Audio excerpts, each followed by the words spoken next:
Hi hello नमस्कार, मी प्रियांका आणि तुम्ही पाहताय भक्तीची शक्ती या यूट्यूब वाहिनीवरील आजचा महत्त्वाचा भाग. आणि हा माझा पहिलाच असा व्हिडिओ असेल ज्यामध्ये मी रेसिपी आणि फक्त गप्पा मारत आहे तुमच्यासोबत. तर आज माझा मूड झाला होता छान असं गोड भजी आणि तिखट भजी करायचा. मग मी एक टोप घेतलेला आहे. तर त्या टोपामध्ये तर मी थोडासा 1 वाटी गूळ घेतला आहे आणि त्याच वाटीच्या सहाय्याने मी पाणी घेतलेलं आहे. तर साधं पाणी घेतलेलं आहे. यानंतर मी अगदी किंचित चवीपुरतं मीठ टाकलेलं आहे. यानंतर थोडंसं मी हलवून घेते, म्हणजे चोळून घेते. गूळ थोडासा बारीक होतो का बघूया म्हणून, पण शक्यतो हा होणारच नाही. चिरून घेतलेला गूळ आहे, त्यामुळे मग आता आपण हा गॅसवर ठेवूया. काही भागामध्ये बघा ह्याला गुलगुले असे सुद्धा म्हणतात, म्हणजेच गोड भजी. तर मी गोड भजी आणि तिखट भजी दोन्हीही करणार आहे. आमच्या घराच्या इथे, आमच्या गावाकडे असं सुंदर असं वातावरण तयार झालं आहे. म्हणजे गेले 2 दिवस झालं खूप छान असा पाऊस होत आहे आणि थंड वातावरण झालं आहे. मग असे पाऊस सुरू होत असल्यावर काय होतं, अशी मनापासून इच्छा होते बघा गरम गरम भजी खायची. तर मी कांदा पण उभा चिरून घेतलेला आहे, त्याचबरोबर थोडीशी कोथिंबीर आणि हिरवी मिरची चिरून घेतलेली आहे. तर ती पण मी एका भांड्यामध्ये काढून घेते. म्हणजे आपण आता हे मिश्रण तिखट भजीचं करून घेणार आहोत. तोपर्यंत आपली गुळवणी, म्हणजे जो गुळ आहे ना तो विरघळतो. बघू शकता बाजूलाच ते भांडे मी गरम करायला ठेवलेलं आहे, गुळ चिरून घेतलेला.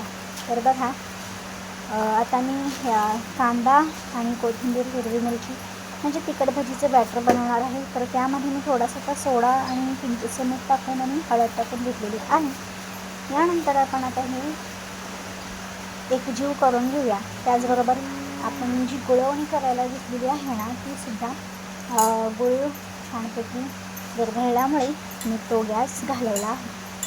तर बघा महिलांच्या आयुष्यात खूप धांदल असते, खूप गडबड असते, त्याचबरोबर त्यांची खूप स्वप्नही असतात. तसंच माझं पण एक स्वप्न होतं आयुष्यात काहीतरी करायचं आणि कुठेतरी करायचं. पण बऱ्याच वेळा काय होतं, प्रत्येक वेळेस त्या स्वप्नावरती कोणीतरी दरदरी तसं पाणी फिरवून जातात. कधी स्वतः माझी चूक होते, कधी इतर लोक काय म्हणतील म्हणून चूक घडते. तर आता मी जे भजीचं पीठ भिजवायला घेतलं होतं त्यामध्ये मी जेवढं होतं माझ्याकडे तेवढं ते पीठ मी 2 चमचे त्यातलं काढून घेतलं आहे बेसन पीठ.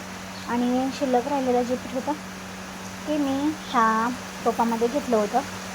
तर ते छानपैकी आता मी मिक्स करून घेते. ह्यामध्ये ओवा टाकून घेतला होता, पण व्हिडिओ थोडासा कट झाला आहे त्यामुळे ते थोडं स्किप झालं आहे. तर भजी तर प्रत्येक गृहिणीला येतात करायला, पण तुम्हाला सांगू का, भजी अशी कधीही तरी केली ना की इतकी खमंग, कुरकुरीत आणि मस्त होतात ना, हॉटेलपेक्षा पण भारी होतात बरं का ही भजी. आणि तुम्ही बघितलं असेल, जेव्हा तुम्ही हॉटेलपेक्षा ना आपण जेव्हा स्टॉलवरती एखाद्या गरम गरम पदार्थ खातो की नाही, ते एक अतिशय चविष्ट असतात. आणि हॉटेलातले पदार्थ एवढे चविष्ट नसतात का माहिती का, ते ताजे असतात. ताज्या पदार्थाला एक वेगळी चव असते. चला तर मग आता आपण जी गुळवणी होती ना करायला घेतलेली, ती गुळवणी झालेली आहे, थोडीशी थंडही झाली आहे. त्यामध्ये बघा मी बेसन पीठ 2 चमचे घेतलं होतं एका वाटीमध्ये, आणि एका वाटीमध्ये गव्हाचं पीठ घेतलं होतं. तर ते छान मी मिक्स करून घेत आहे मिक्सरच्या सहाय्याने. तर मस्तपैकी एकजीव करून घेऊया. आणि हे ना फार चिवट असतं बरं का, गुळ असल्यामुळे,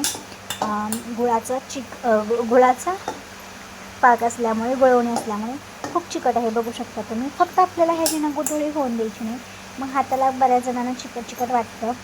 मला एवढं आवडत नाही म्हणून मी हे घेतलेलं आहे. तुम्ही हाताने सुद्धा करू शकता, फक्त ह्यामध्ये गुठळी अजिबात राहता कामा नये. तर खूप छान प्रकारे एकाच म्हणजे असं एकाच बाजूने हलवून हे मिक्स करायचं आहे. ह्यामध्ये पाणी अजिबात ओतायचं नाही. आपण गुळवणी करताना जी 1 वाटी गुळ घेतला होता आणि त्याच वाटीच्या मापाने आपण अर्धी किंवा पाऊण वाटी पाणी घेतलं होतं ना, तेवढ्याच पाण्यामध्ये आपल्याला त्या गुळवणीमध्येच आपल्याला हे बॅटर भिजवायचं आहे. हे परफेक्ट प्रमाण आहे. ह्याच प्रमाणात नक्की करा, म्हणजे तुमचे जे गुलगुले आहेत ना खूप छान होतात, म्हणजे गोड भजी खूप मस्त होतात. घरातील लहान मुलांना ना ही गोड भजी खूप आवडतात. नक्कीच तुम्ही पण करा. पण लहान मुलंच का, तर थोड्या मोठ्यांनासुद्धा खूप आवडतात. गव्हाच्या पिठाचा हा पदार्थ अगदी झटकीपट घरातल्या जेमतेम साहित्यात लगेचच होतो. नक्कीच करून पहा. त्याचबरोबर बघा, आता आपण हे मिश्रण एकजीव करून झाकून ठेवूया. तर बघा, यूट्यूबवरती यायचं आणि यूट्यूब चॅनल तसा माझा मॉनिटायझेशनसाठी टाकला होता. म्हणजे मला आयुष्यामध्ये काहीतरी करायचं होतं. माझं शिक्षण काही फार झालं नाही, म्हणून मी विचार केला की आता आपण ग्रामीण भागात आहोत. ग्रामीण भागातून तर आपल्याला असं जॉब वगैरे काही मिळणार आहे. मग सध्या माझी प्रेग्नन्सी जर्नी सुरू आहे आणि मी घरीच असते. त्यामुळे मग मला आता घरात बसून असं फार कंटाळा येतो, सतत कामाची आवड असल्यामुळे बघा. तर म्हणून मी यूट्यूबचा हा प्रवास आहे ना पुन्हा सुरू केला. आणि काही दिवसात मी कथा वगैरे टाकल्या होत्या यूट्यूबवरती, आपल्या ह्या व्यक्तीची शक्ती या यूट्यूब वाहिनीवरती. पण त्यामध्ये माझी थोडी मिस्टेक झाली होती. ती म्हणजे मी वेगवेगळे फोटो ठेवले नाहीत, त्यामुळे माझं त्याला थोडा इश्यू आला. आणि मग इश्यू आल्यामुळे म्हणजे मॉनिटायझेशनला टाकलं, पण इश्यू आल्यामुळे मी ते व्हिडिओ सगळे प्रायव्हेट करून टाकले. बघा, बरेच जण यूट्यूबवरती येतात, यूट्यूबवरची आणि माझे व्हिडिओ पाहणाऱ्या बऱ्याच मैत्रिणी यूट्यूबवरसुद्धा आहेत. तर त्यांच्यासाठी एक सांगायचं खास टिप म्हणजे फक्त एक फोटो ठेवून त्याच्यावरती टेक्स्ट टाकून तुम्ही एखादा जो व्हिडिओ किंवा शॉर्ट बनवत असाल तर अजिबात बनवू नका. ह्यामुळे काय होतं, तुम्हाला इश्यू लागतो, कॉपीराईट इश्यू लागतो. त्याचबरोबर आता बघा, आपण हे दोन्ही बॅटर भिजवून ठेवलं होतं, गोड भजीचं आणि तिखट भजीचं. यानंतर मी एक कढई घेतली आहे. त्या कढईमध्ये तेल टाकून घेतलेलं आहे. तर तेल टाकून घेतलेलं आहे आणि तेल छान गरम झालं की मग आपण ह्याची भजी करून घेणार आहोत. तर बघू शकता, हे गोड भजीचं पीठ आणि हे तिखट भजीचं पीठ. चला तर मग छान असं भिजलं आहे. पूर्ण 15 ते 20 मिनटं हे भिजवून घेतलेलं आहे. यानंतर आपलं तेल छान असं तापलं की आपण भजी सोडून घेऊया. तर आपलं तेल मस्तपैकी तापलेलं आहे. आता आपण ह्यामध्ये ना भजी सोडून घेऊया. तर आधी मी तिखट भजी करणार आहे, कारण की माझा मुलगा गेलेला आहे शाळेत. तर त्याची फार फेवरेट आहेत बरं का गोड भजी. मग तो नाही आता खायला, मग आम्ही आहोत दोघं. मग मी तिखट भजीच आधी करून घेते. बाहेर मस्तपैकी पावसाचं वातावरण असल्यामुळे तर छान अशी तर मी भजी सोडून घेते आणि तळून घेऊया मस्त असं मंद आचेवर. तर बघा, जर तुम्ही यूट्यूबर आहात आणि यूट्यूबचा प्रवास सुरू केलेला आहे, तुम्हाला जर काही प्रश्न असतील तर नक्कीच विचारू शकता. कारण की बघा, मी बरेच प्रयत्न केले. म्हणजे माझं खरंच, जर मी लोकांच्या बोलण्याकडे लक्ष जर दिलं नसतं तर आज एक मी नक्कीच फेमस यूट्यूबर असते. पण दुसऱ्यांचं ऐकून, लोकांचं टोमणे वगैरे ऐकून, पाय ठेचलं, ह्या सर्व गोष्टीला ऐकून मी थोडी दुखावले गेले आणि माझे बरेच व्हिडिओ मी डिलीट मारले, चॅनल चेंज करत राहिले. आधी माझा टिपिकल इंडियन वुमन म्हणून एक चॅनल होता, परत मूळ फूडवाला होता, परत मी प्रियंका वॉइस ओव्हर म्हणून एक चॅनल होता. खरंच सर्वच चॅनलवरती मी खरंच खूप मेहनत घेतली होती. आणि माझा आता त्यावरती प्रत्येक ह्याच्यावरती 1000च्या वरच सबस्क्रायबर आहेत. एखाद्या चॅनलवरचे माझे 4000 सबस्क्रायबर होते. पण मी प्रत्येक वेळी शून्यातून सुरुवात केलेली आहे. मला कोणत्या गोष्टीची भीती नाही की मला शून्यातून सुरुवात करावी लागते की काय. मी कधीही शून्यातून सुरुवात करू शकते, तेवढी माझ्यात धमक आहे. कारण की जर आपलं कंटेंट खरं असेल, ओरिजिनल असेल आणि महत्त्वाचं म्हणजे आपलं काहीतरी स्वप्न असेल ना, तर नक्कीच ते स्वप्न पूर्ण करण्यासाठी आपण झटलंच पाहिजे. मी तशी झटते. पण आपण बघा, ज्या भागातून आपण असतो त्या भागातून असं म्हणजे ग्रामीण भागातून मी असल्यामुळे आमच्या अवतीभवती किंवा शेजारी गावात कोणी असं यूट्यूबर वगैरे नाही आहे. आणि यूट्यूबवरती अशी ओरिजिनल माहिती आपल्याला स्वतःच्या अनुभवातून मिळत असते. म्हणजे आपण प्रत्येक यूट्यूबरची काही ना काहीतरी चूक होते. असे कितीतरी यूट्यूबर आहेत की त्यांनी काही ना काहीतरी चूक केल्यामुळे त्यांचा चॅनल मॉनिटाईज झाला नाही. अगदी त्यांची खरी मेहनत जरी असली तरी एखादा का होईना व्हिडिओ यूट्यूबवरती दुसऱ्याचा टाकणे किंवा गाण्याचा टाकणे किंवा इतर कोणते फोटो वगैरे टाकून शॉर्ट्स टाकणे, तर ह्यामुळे आपल्या चॅनलची जी मेहनत आहे ना ती खरंच वाया जाते. यूट्यूबवरती प्रवास म्हणजे अत्यंत कठीण आहे. म्हणजे इथे फक्त ज्याला माहिती आहे आणि ज्याच्या पाठीशी कोणी ना कोणीतरी आहे ना त्याचाच पाय रोवून बसतो बरं का. आणि सगळ्यात महत्त्वाचं म्हणजे त्या व्यक्तीला निर्भीडपणे काम करता आलं पाहिजे. कुणीच काही बोललं तरी त्या व्यक्तीला फरक नाही पडला पाहिजे. इतकं ठाम मत त्या व्यक्तीचं असायला लागतं, तरच ती व्यक्ती यूट्यूबवरती अगदी सक्सेस होऊ शकते.